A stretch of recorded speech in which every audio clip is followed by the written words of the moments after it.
हाय guides, आप सभी का हमारे इस सेशन में बहुत बहुत स्वागत है।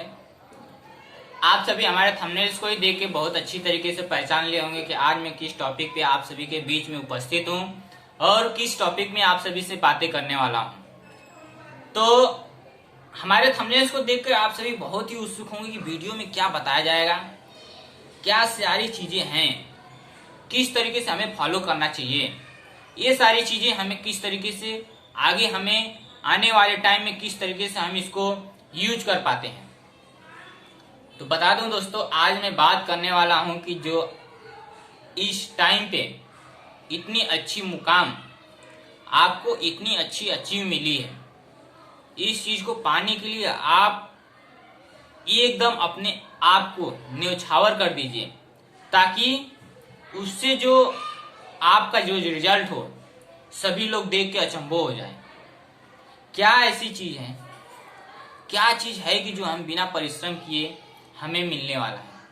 कुछ ऐसी चीजें जब तक हम परिश्रम नहीं करेंगे तब तक हमें वो चीज हमें मिलने वाली नहीं है। मिलेगी भी तो हमें एकदम डल क्वालिटी की मिलेगी और हमें उसका कुछ वैल्यू नहीं होगा। इसलिए आज मैं आप सभी के बीच में बातें करने वाला हूं एग्जाम को किस तरीके से तैयारी की जाए। तैयारी दोस्तों बहुत ही इम्पोर्टेंट है। आप सभी अगर अच्छी तरीके से तैयारी कर लेते हैं तो एक अच्छा परसेंटेज ला सकते हैं। आप सभी कहीं मेरिट लिस्ट में कोई जॉब या कोई वैकेंसी या कोई कहीं एडमिशन के लिए जाते हैं तो उस परसेंटेज से आपका अच्छा प्रोग्रेस हो सकता है। तो मैं उसी के टॉपिक पे बात करने वाला हूँ आप सभी से कि जो सारी चीजें हैं आप सभी, सबसे पहले मैं बता दूं कि जो अलग अलग सब्जेक्ट होते हैं, अलग अलग सब्जेक्ट की अलग अलग तरीके से तैयारी की जाती है।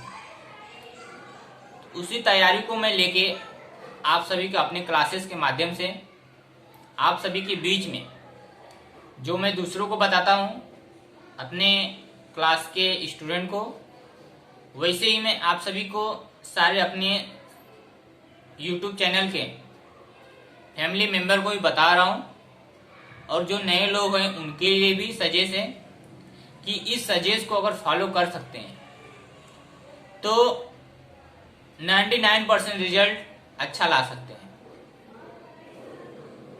99 का 100% भी रिजल्ट ला सकते हैं, लेकिन बस क्या है, फॉलो करना है, कोशिश करनी है। जैसे कि मैं आप सभी को बता रहा था कि math, science, history, SS, English, Hindi, ये सारे सब्जेक्ट हैं। इन सारे सब्जेक्ट में कोई थियरी है, कोई लैंग्वेज है, कोई स्टोरी है, कोई सम्स है। इस तरीके से सारे में मेथड अलग है। अब बता दिया जाए कि मैथ, अब कोई बोलेगा मैथ को हम कैसे बाय हार्ट करें। अरे यार, मैथ तो बाय हार्ट करने वाली चीज है ही नहीं, तो बाय हार्ट क्या करेंगे उसमें। जी हाँ, मैथ को बाय हार्ट करने वाली चीज नहीं है क्या है, प्रैक्टिस। जितना आप प्रैक्टिस करते हैं उतना आप अच्छी तरीके से उसमें आंसर ला सकते हैं।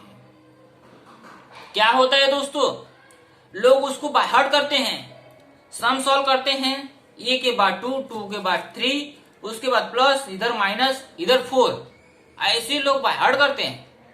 लेकिन क्या होता है एग्जाम के टाइम पे, अरे यार प्लस की जगह पर माइनस लगा दिया, माइनस की जगह प्लस लगा दिया, सब काम गड़बड़। इसलिए फ्रेंड्स, आप मैथ एक ऐसी चीज है, जब तक आप उसको प्रैक्टिस नहीं करते हैं तब तक आपको समझ में नहीं आता है। और एक और इजी चीज इंपॉर्टेंट, सबसे पहले तो आप मैथ के जो लेसन सॉल्व करते हैं उसका पहले नेम देखिए, लेसन का नेम क्या है। फिर उसके बाद में आप पहला पेज देखिए, उसका जो लेसन का नेम है उसके नीचे जो पहला पेज है उस पे देखिए उसके कुछ नेम के इंस्ट्रक्शन दिया रहता है, रूल दिया रहता है, कुछ फार्मूलेस दिए रहते हैं। और कुछ एग्जाम्पल भी दिए रहते हैं और आपको कुछ उसमें अच्छी चीजें भी मिल जाती हैं, ताकि जो आपको उस चीज को, जब आप उस चीज को पढ़ते हैं, समझते हैं, आपको कोई शॉर्टकट ट्रिक भी मिल जाती है। अरे वाह गजब, 2 का 2 में मल्टीप्लाई किया तो 4 आ गया, और उसको ऐड भी किया तो भी 4 आ गया। कितनी इजी चीज है।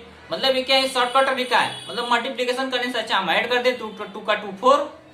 इस तरीके से हम मैथ में चाहे बड़ा हो चाहे छोटा, उसका सबसे पहले हमें क्या है, उसका जो मेन मेथड है, रूल और नियम और फार्मूले, उसको हमको क्या करना है। पहले एक, जब हम सॉल्व करने जाते हैं, एक साइड वाले पेज पे हमें क्या करना है, उसका जो सारे रूल और नियम है, मेथड है, उसको क्या करना है, एक राइट डाउन कर लेना है, ताकि हम आगे जब एक्सरसाइज सॉल्व करने जाते हैं तो हमें उस रूल और नियम को एक बार पढ़ना है, रीड करना है, और कुछ जो फार्मूले उसको बाय हार्ट करना है, और बाय हार्ट करने के साथ साथ में उसको क्या करना है, उस पे अटैक करना है। किस पे, जो आपका जो एक्सरसाइज दिया रहता है।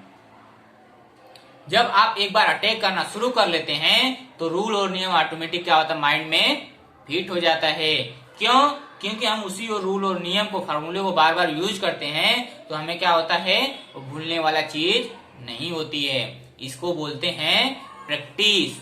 और प्रैक्टिस जितना हम उसको करते हैं उतना हमें बाहर होता रहता है। अगर हम एक बार अच्छी तरीके से प्रैक्टिस कर लें, फिर उसके बाद जब हमारा एक्सरसाइज खत्म हो जाता है, फिर उसके बाद हम एक बार एक सिंपल सा मॉक टेस्ट ले लेते हैं, तो हमारा जो लेसन है ऑटोमेटिक हमारे दिमाग में क्या होता है, फिट हो जाता है। यानी कि हमारा एकदम क्लियर से प्रिपरेशन हो जाता है। और ताकि जो सारी, ये तो मैं आपको छोटी छोटी चीजें बताएं।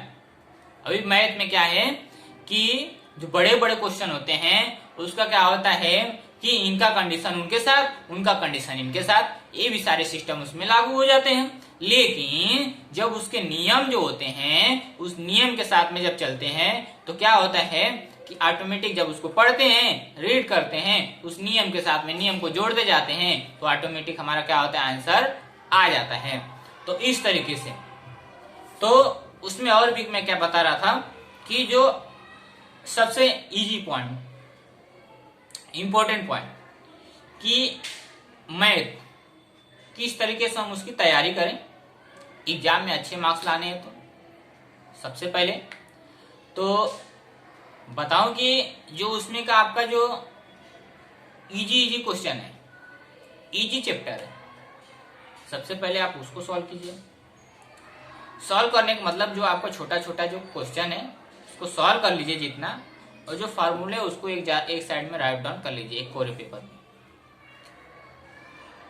तो आपका जो easy question 1 marks, 2 marks, 3 marks के, इतने मार्क्स से 1 मार्क्स, 2 मार्क्स, 3 मार्क्स, आप आराम से 30 मार्क्स, 35 मार्क्स इसमें कवर कर सकते हैं। रहेगी लास्ट क्वेश्चन, आपके एक एक क्वेश्चन 5-5 मार्क्स के रहते हैं। अगर आप उसको अच्छी तरीके से सॉल्व करते हैं, आपको पूरे मार्क्स मिलते हैं, इधर भी पूरे मिलते हैं। लेकिन अगर आप इधर क्या करते हैं, थोड़ी सी अगर डिफिकल्ट करते हैं, थोड़ी सी अगर कंसंट्रेट को हटाते हैं, तो आपका जो छोटा छोटा पॉइंट है वो गलत होता है, तो आपका पूरा मार्क्स कट आउट हो जाता है। अगर उसको वहां पे सॉल्व करते हैं तो छोटी सी पॉइंट अगर गलत भी हो जाती है, तो जितना हाफ मार्क्स सही रहता है उस पर पूरा मार्क्स मिल जाता है, और लास्ट का आंसर जो गलत रहता है उसका मार्क्स कट जाता है। ये होता है बड़े क्वेश्चन और ये होते हैं छोटे क्वेश्चन में डिफरेंट। तो डिफरेंट, अगर आप बड़े क्वेश्चन में अगर स्टार्टिंग में ही गलत कर देते हैं, तो आपका पूरा जो पैसेज होता है पूरा गलत हो जाता है, इसके लिए आपको पूरा मार्क्स कट हो जाता है। तो आप सभी को क्लियर से प्रॉपर तरीके से स्टार्टिंग पॉइंट में ही आपको ध्यान देना है। अगर स्टार्टिंग पॉइंट आप आधा अगर सॉल्व करते हैं प्रॉपर तरीके से, तो आपका आधा ही का मार्क्स मिल जाता है और आधे का मार्क्स कट जाता है। इस तरीके से आपका मैथ का हो गया रिवीजन।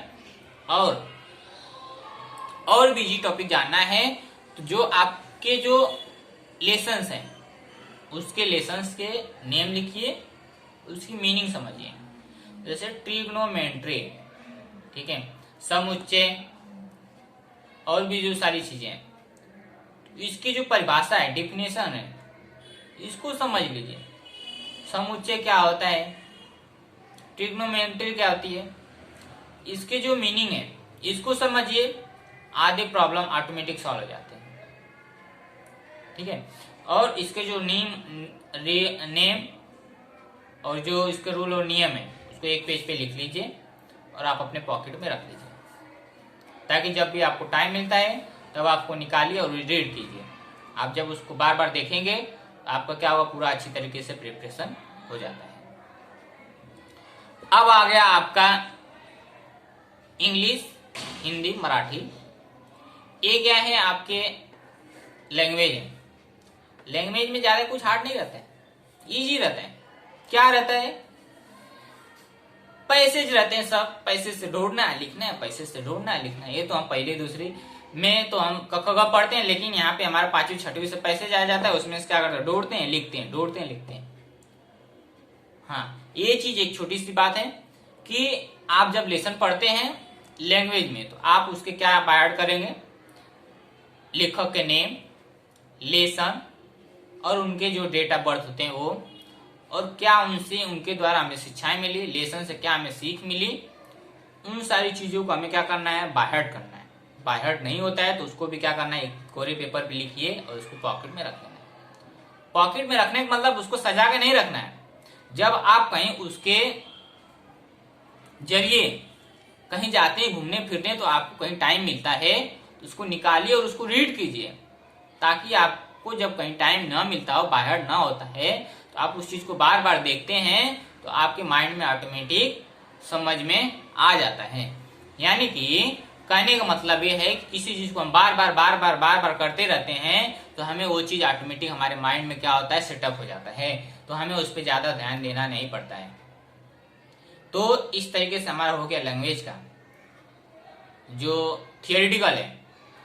अब रह गई बात हमारे ग्रामर पोर्शन की।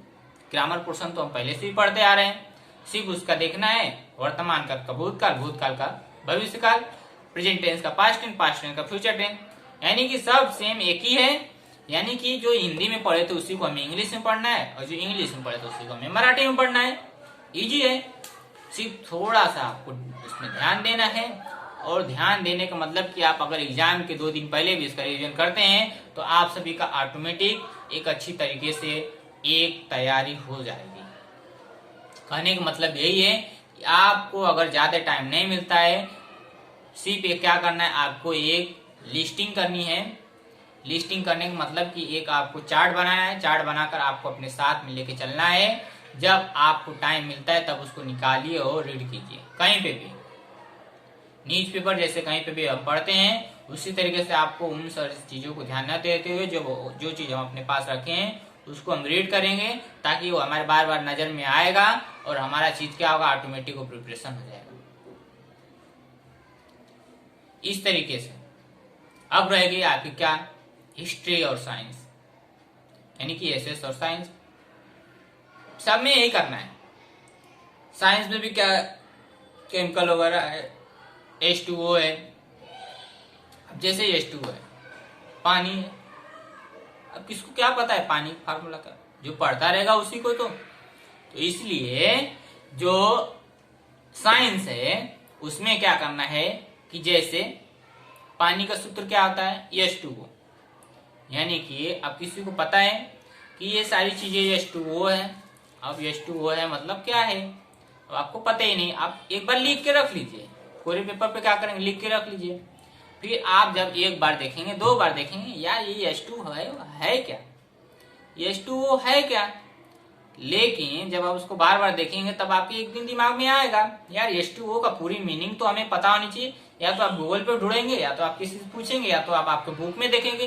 जब आप आके बुक में देखेंगे, किसी से पूछेंगे या ढूंढेंगे, तो आपका उसका मीनिंग खुद ही मालूम पड़ जाएगा कि ये हाइड्रोजन के 2 परमाणु, ऑक्सीजन के 1, यानी कि दोनों को मिलाकर क्या बनता है, पानी।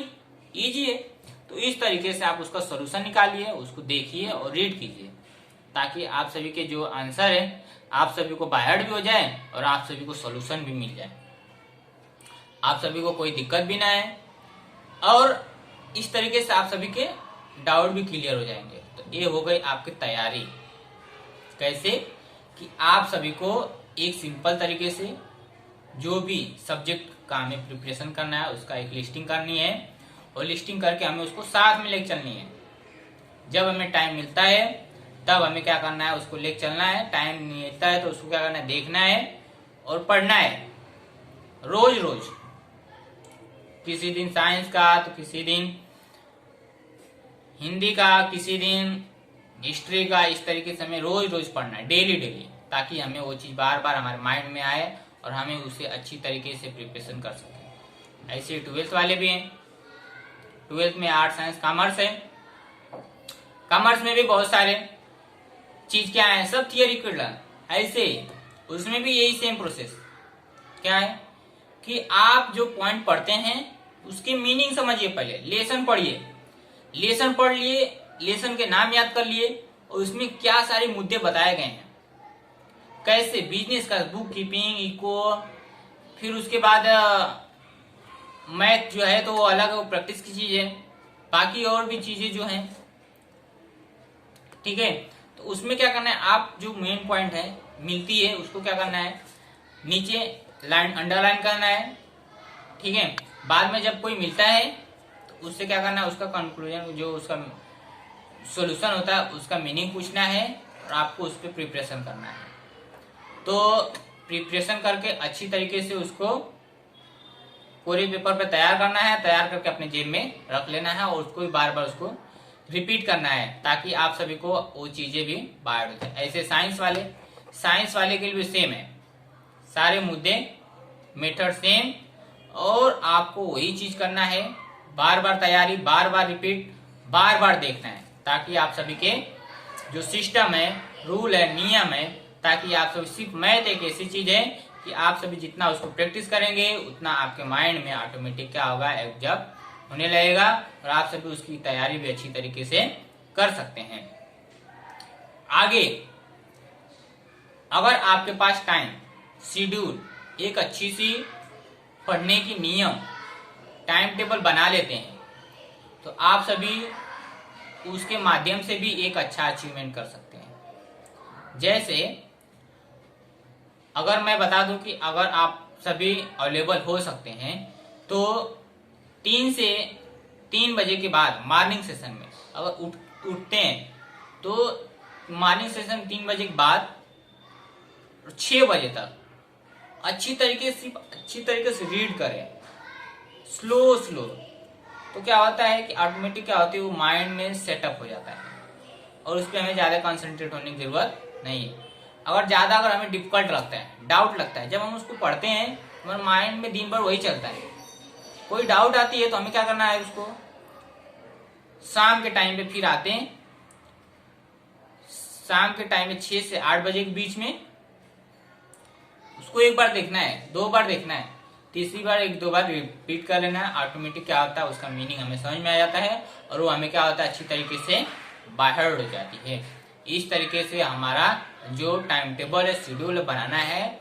और जो मैथ है, मैथ बता दूं कि जब आप एकदम फ्रेश माइंड हो, किसी प्रकार का डिस्टरबेंस आपके बीच में ना हो, तब आप मैथ का सॉल्यूशन सॉल्व करें और आप उसको अच्छी तरीके से प्रैक्टिस करें।